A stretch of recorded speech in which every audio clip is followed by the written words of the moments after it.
Deuxième partie, quelques regards sur l'adolescence numérique. Je dirais que ça fait partie du socle de connaissances partagées entre nous.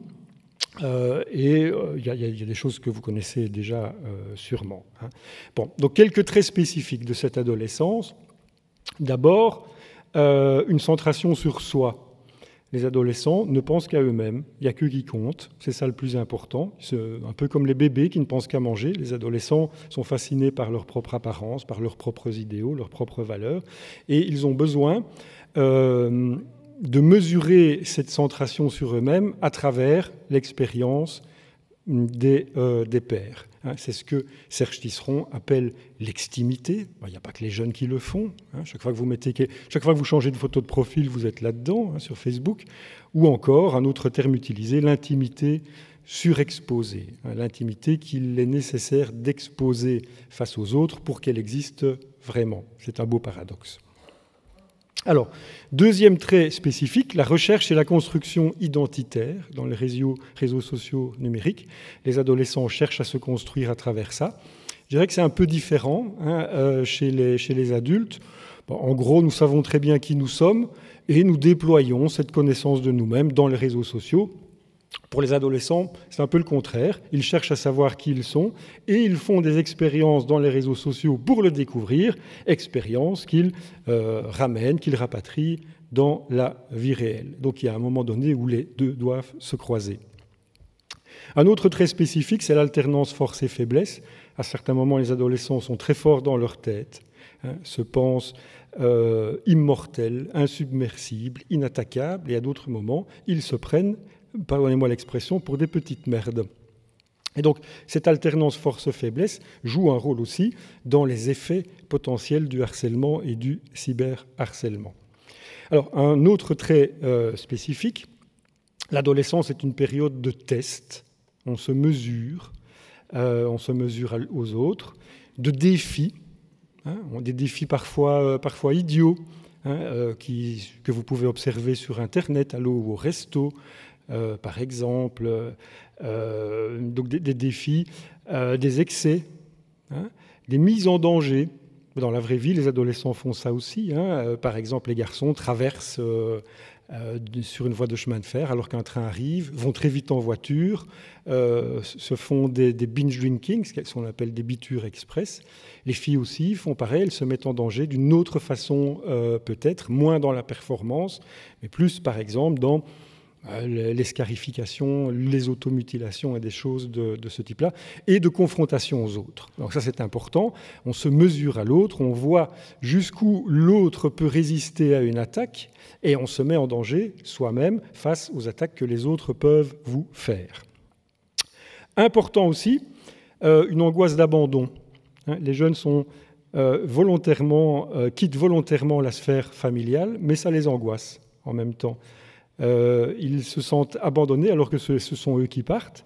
Et donc, ils ont besoin d'une recomposition groupale. Ils vont chercher chez leur père une famille bis, d'où cette... où en étais-je ? Voilà. D'où cette expression, hein, l'adolescence est un âge tout à fait paradoxal. Il faut que...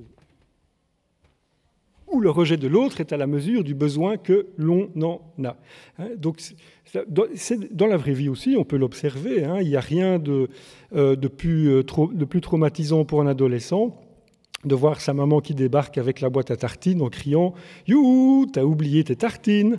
hein. Mais en même temps, l'adolescent a besoin qu'on lui fasse ses tartines tous les jours avec amour, etc. etc. Hein. Alors, un autre trait spécifique, c'est la reconfiguration des espaces de liberté. Les jeunes aujourd'hui sont beaucoup moins libres que nous l'étions, beaucoup moins libres de leurs mouvements notamment, beaucoup moins qu'auparavant la possibilité d'avoir des zones de laisser aller, de laisser vivre, hein, les terrains vagues, les complexes de cinéma. Et aujourd'hui, c'est remplacé par les activités extrascolaires, périscolaires, parascolaires. Donc, ils ont beaucoup moins de liberté qu'auparavant. Attention, pas de liberté d'expression, ça, ils en ont davantage, mais de liberté de mouvement. Et donc, ils opèrent une sorte de migration très ritualisée vers les réseaux sociaux numérique. Souvent d'ailleurs vers l'âge de 12-13 ans, au moment où l'adolescence démarre, il est de bon ton, il est nécessaire pour exister, d'avoir son compte Facebook dès l'âge de 12-13 ans. Et à partir de là, toute une ritualisation des pratiques se met en route. À quel âge faut-il commencer? Mon copain l'a déjà, moi pas encore. Et surtout, avec qui être ami? Ça, c'est le gros enjeu chez les adolescents. C'est de définir clairement le réseau d'amitié. Avec qui est-on ami? Avec qui n'est-on pas ami? Qui peut-on virer de sa liste d'amis et pour quelle raison? Grosse question aussi, après combien de temps dois-je accepter une demande d'amitié pour que je ne croie pas que je suis particulièrement amoureux de tel ou tel garçon ou fille dans la classe, tout en lui laissant entrevoir que l'amitié est possible entre nous. Donc il y a une gestion du temps aussi dans l'amitié qui est assez complexe pour les adolescents.